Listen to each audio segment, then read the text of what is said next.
I mean, there are thousands of options. And if you are on any kind of marketing platform whatsoever, any kind of media platform, you're being bombarded with all of the things that you can add and try. We talk about all the different kinds of workouts. And then I talk about red light and what it means for me and what I do. And I talk about getting your sunlight. And then people online are going to talk about your, green tea that you might need to have. And this is the best time to work out. And then you need to fast, like all the things. There's so many things. And we get so overwhelmed that we end up being paralyzed from them. And so I want to validate and normalize the idea that it's really the most effective to focus on 3 to 5 things at once. I'm Jessica Vallant. I'm a physical therapist, women's health expert, and Pilates teacher, and my goal is to help all women feel strong, safe, and secure in their bodies. In this podcast, I'll share expert advice, facts, amazing guests, stories, compassion, and hope to help you meet your body in all seasons of life. Hi, everybody, and a very, very extra special welcome to Meet Your Body today as we are recording our 100th episode, on Meet Your Body. It has been a journey. It's been a couple years, I believe, October 2023, and I should have looked that up, but I think it was October 2023 when we put out our first episode. And I really did it because I just wanted to talk longer and dive deeper into subjects that I really care about. And I wanted to bring experts to you. And this gave me the chance to do that. And it's one of my favorite things. So thank you so much for joining me.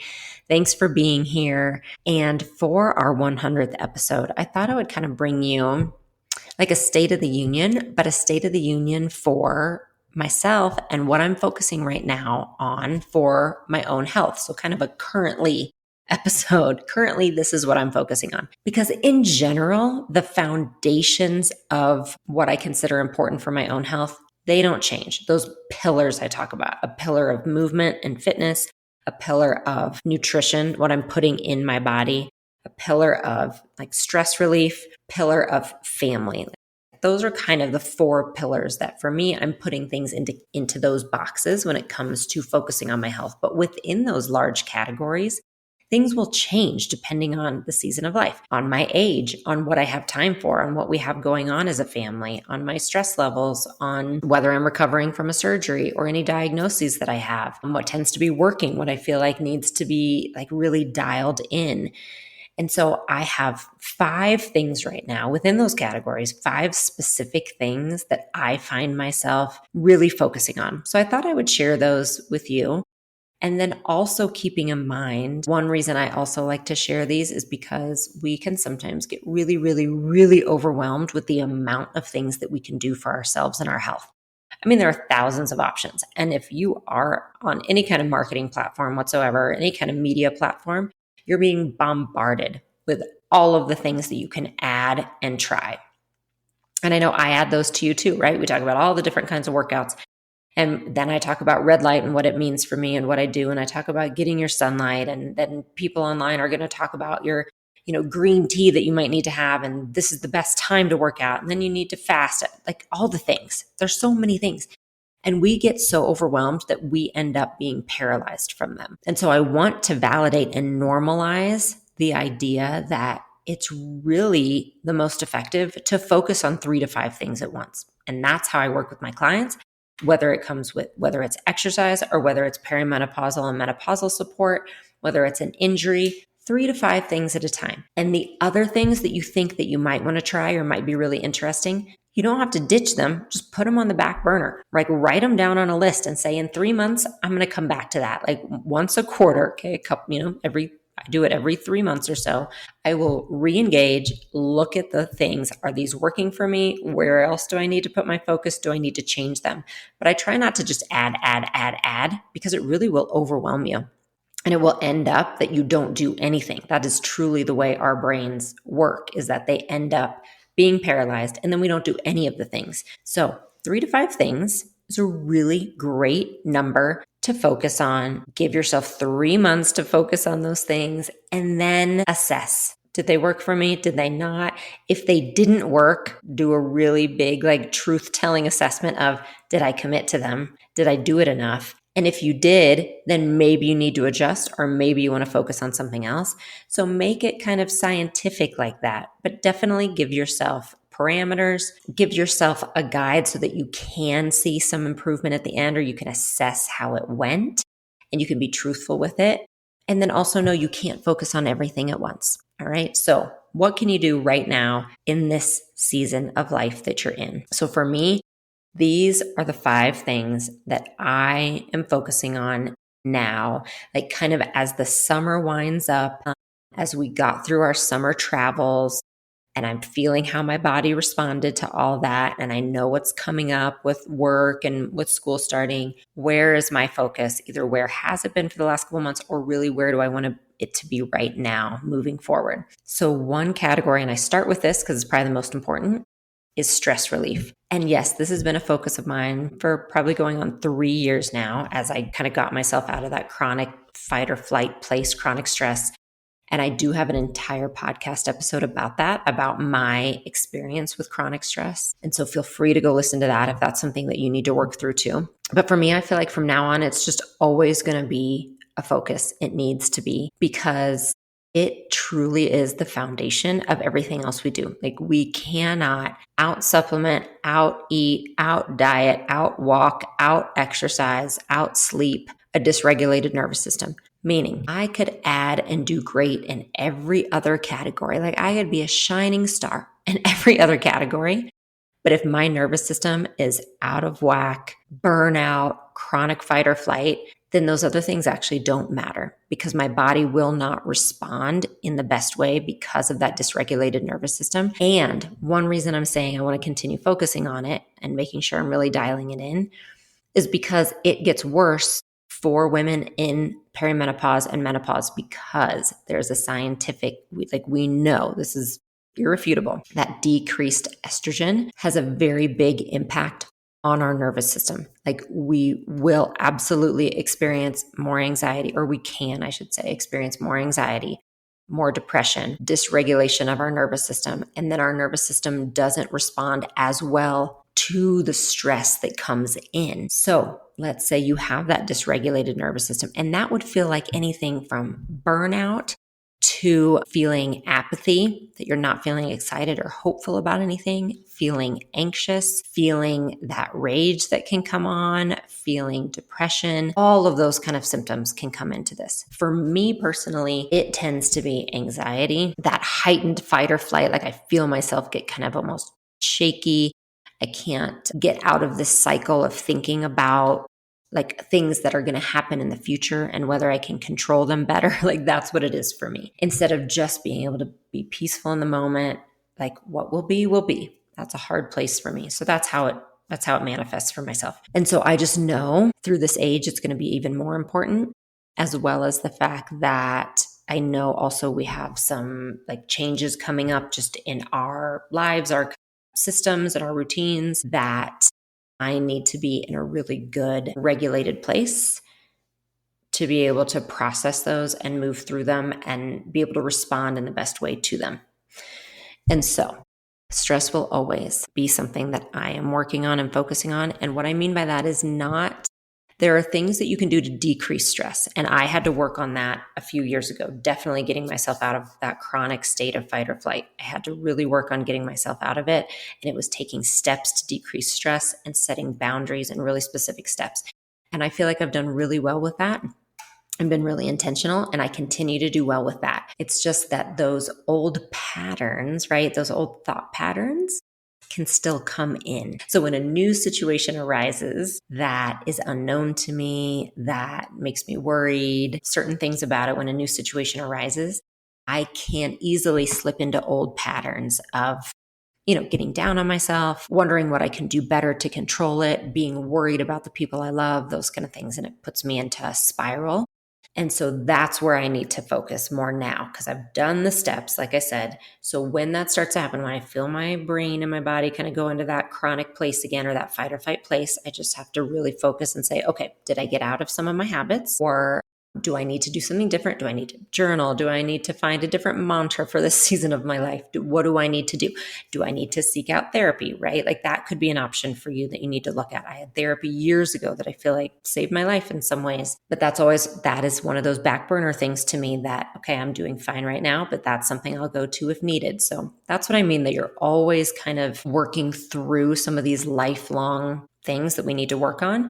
But in this season of life, what I'm doing is really trying to work on how I'm responding to those unknowns that come my way and making sure that I stay solid in those habits I've created to keep my nervous system regulated. So that's where I am with that. That's what I'm working on with the stress piece, is just keeping my nervous system nourished. That's a word I've been using a lot lately that feels right to me. That's what I need to do. So I've worked on getting the pieces in place, and it has been doing really well. But I need to make sure that I just keep nourishing that nervous system, not get into old habits of, letting my thoughts run wild and then not taking care of myself, not taking moments during the day to rest, those kind of things. So that's the stress piece. That's one. The second thing that I'm working on, and these are in no particular order, is continuing lifting the heavier weights. So this is something that I did start probably 3 months ago, and I've lifted weights for years and years and years, forever. So what I mean by starting is I felt finally recovered from my breast cancer diagnosis, from my mastectomy, and then getting through that second surgery, really getting my inflammation under control, getting my stress under control, because I realize now why it was one reason I was having such crazy soreness after my workouts was because my stress levels were out of control. My body couldn't support myself. So stress is down, all of those things. So finally, I really felt in a good place to up my weights and go more into a progressive overload place where I'm increasing weights and being really specific about certain movements to build muscle. And I have been, knock on wood, I've been so very happy with how it's going. And for me, that means that my body is not flaring up with my hypermobility, with my endometriosis, with all of that. My body hasn't been flaring up. I've been able to manage my muscle soreness. So that's what I mean by it's going well. So when I say I want to focus on it, I mean I want to continue that. And I want to get a little more even focused on doing a solid 3 days a week, because right now it feels like about 2.5. I want to do a solid 3 days a week and get like a little more dialed in on the specific exercises that I really like to do. So that's what I mean by that. It's a small tweak, but it's just I want to make sure I don't let any of it go by the wayside, and I want to continue to do a little progressive overload as I can. And then with that, this is the piece I'm kind of adding to it. I want to get back into my regular mobility and stretching routine, because that I have let drop to the wayside. And I feel that I miss that daily stretching. And so I need to focus on that. And it might be at night, like while reading with the kids. It might just be that I have to find a 10-minute block of time during the day. But that's what I need to add. So that is where I want the focus on this next season of life to be with movement and fitness, is, like I said, dialing in even more focus on the progressive overload to see what strength benefits I can gain, and then making sure I'm doing the stretching to continue to help with my recovery. So that's number 2. Number 3 is more walking. And so hear me when I say all of this doesn't mean, I just want to exercise more. That is absolutely not what I'm saying. So with the weightlifting, I'm not adding more time. It just means I want to dial in the time I'm spending a little more, like make it a little more efficient, and take one of my days, and instead of it being kind of the half lift, I'm kind of like half lifting, half doing mobility, like that all feels good, but I want it to be a little more dialed in for the weightlifting piece. So I have a solid 3 days. So I'm not adding time. I'm just tweaking the time I'm doing on those. With the walking, I do want to add that back in, and it's simply because I haven't as much with it being the summer, and I find that I've missed it. So that's it. It's just, okay, can I find a solid, 20, 30 minutes a day to make sure I'm walking as well? Because that's just so important. And especially in this perimenopausal age, I feel better when I stay moving. So that's all. That's it. That's a simple one. I have to figure out where to find the time, and it might be spread throughout the day, or it might just be when the kids are practicing soccer and I walk around the soccer field. But I just know I want to add a little more walking. So number 4, nutrition and supplements. And so what I mean by this, that's the large category, but this is what I want to focus on. I tend to especially at lunch. I'm busy during the day. I try to cram as much during the day when the kids are at school as I can. And so lunch sometimes is literally walking by the fridge and I'm like, okay, protein and a veggie, that's what I need. So I'll grab 2 pieces of turkey and a couple bites of cottage cheese and throw some tomatoes in there. And then I'll go on my way and keep working. And I just absolutely know that's not nourishing my body. It's just not. Yes, I'm eating. Okay. So I prioritize making sure I'm getting calories and some protein, but I'm not getting enough protein. And I'm simply not nourishing my body with thoughtful food. And I don't quite know yet still what that looks like because I just don't. I don't know. And that's okay not to know quite yet. I just know I need it to be a little different. So it might mean, a huge meal prep on Sunday. But I'm going to be honest, I don't like meal prep. I don't like spending that much time in the kitchen. It might be meal planning a little bit. I feel like that makes more sense where, I know what I'm making Monday night and I'll just make double so that I have more throughout the week. Like I would love to have cooked rice in the fridge, a bunch of cooked veggies in the fridge, and cooked chicken. I mean, I would throw that together and eat it and be so happy, but I am not making that during the day. I'm just not. That's just not what I'm going to do. So that's why I say I kind of know what needs to happen. I just don't know exactly the best way it's going to fit into my life and my needs right now. But I do know that's what I need. I want more nourishing meals, maybe big soups. I'm just talking to you guys right now, like brainstorming. But winter works well for me because I'll make big pot of nourishing soup and I'll heat that during the week. And that's perfect for me. So I need to find a few other things to do. And in that vein, I want to make sure I'm passing that on to the kids too. I tend to do pretty well prepping things for them to have things, but I want to make sure that, especially as they get a little older and more independent in the kitchen, that I'm just in a really kind of joyful way, prioritizing how to make your food, how to eat your food, because we eat almost all our meals at home. So that is a priority. They know that, but I want to make sure that they see some joy in prepping it. Because to be honest, I don't always have joy in prepping food. I have joy in eating homemade food and I like doing it myself, but I don't know if I have joy in making it. So that's the idea. And I know my focus wants to be around that. And so take this to mean too, you don't have to always know the exact way you're going to do it. The start is realizing, what do I want to put a focus on? Like, what do I want and what should I and what do I kind of need? I mean, those all kind of go together. So decide on that first and then just kind of experiment or just sit with it for a week. Just let it percolate in your head and say, what makes sense to me in my lifestyle with this? What am I going to stick with? Like, what am I going to be consistent with? And that's why you don't hear me saying, I'm going to home make every single meal, breakfast to dinner, and I'm going to count my macros. Okay, that's too much. I want to do that because it's interesting. I would like to learn, but I absolutely know that all those things at once are too much and I won't do them. So I am starting with this. I started a long time ago with protein. Yes, I have found ways to do that. Great. Like that was a start. So maybe you're just starting with that. For me now, the next step is how can I make it more nourishing? Like I want it to be more filling. I want to feed my muscles more. And I want it to be more nourishing instead of just running by the fridge. Here's, I open it. We don't have anything prepped. So I'm going to have cottage cheese and a hard boiled egg. Like I would like a little bit more nourishing of a meal, more variety of fruits and vegetables. So that's what I'm thinking through and kind of working. Like I said, it might look like meal prep. I know it's going to be more protein. So do I cook more at once? And then when I said supplements, I think it's just actually focusing. I really am happy with the supplements I'm taking now. It's been a lot of experimentation.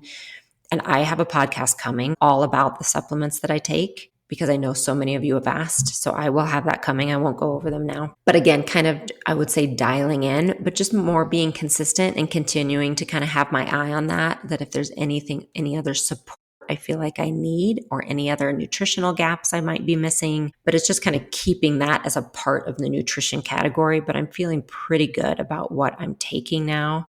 And so I'm just going to continue with that and assess in a few months. And then the fifth one is sleep, the ongoing joys and journeys of sleep. Oh goodness. It's a continuation. And I find I get so stressed about it. I get stressed at night about whether I'm going to be able to fall asleep or not, what time I need to go to sleep in order to get 8 hours because I feel best.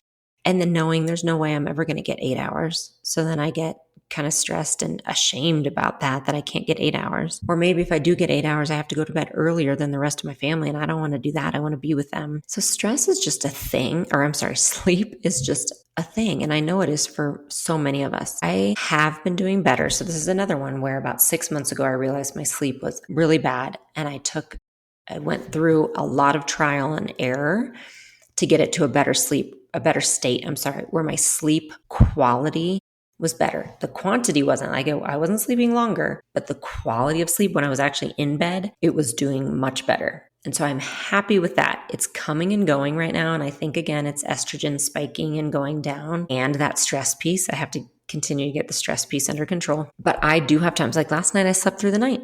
I didn't even get up to go to the bathroom. I slept through the night. It was amazing.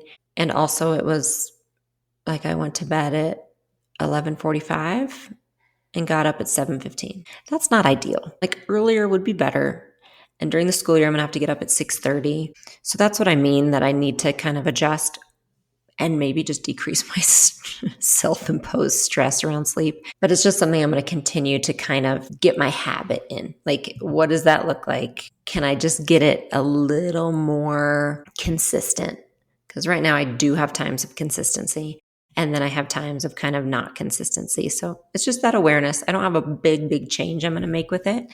But that's just something I continue to believe more and more, how important sleep is. And so it's something I don't want to say, oh, I got that under control. I'm going to check it off my list and move on. I just feel like it's really still a part of the big focus for me right now, even though it's doing much better. So to repeat, my 5 things, my current state of affairs for myself: nervous system. And I don't want to say stress, because I don't feel like I'm under stress. I feel like my nervous system sometimes just is very reactive when I need to help keep it calm and feeling safe. So what tools do I need to keep in place to keep that nervous system regulated?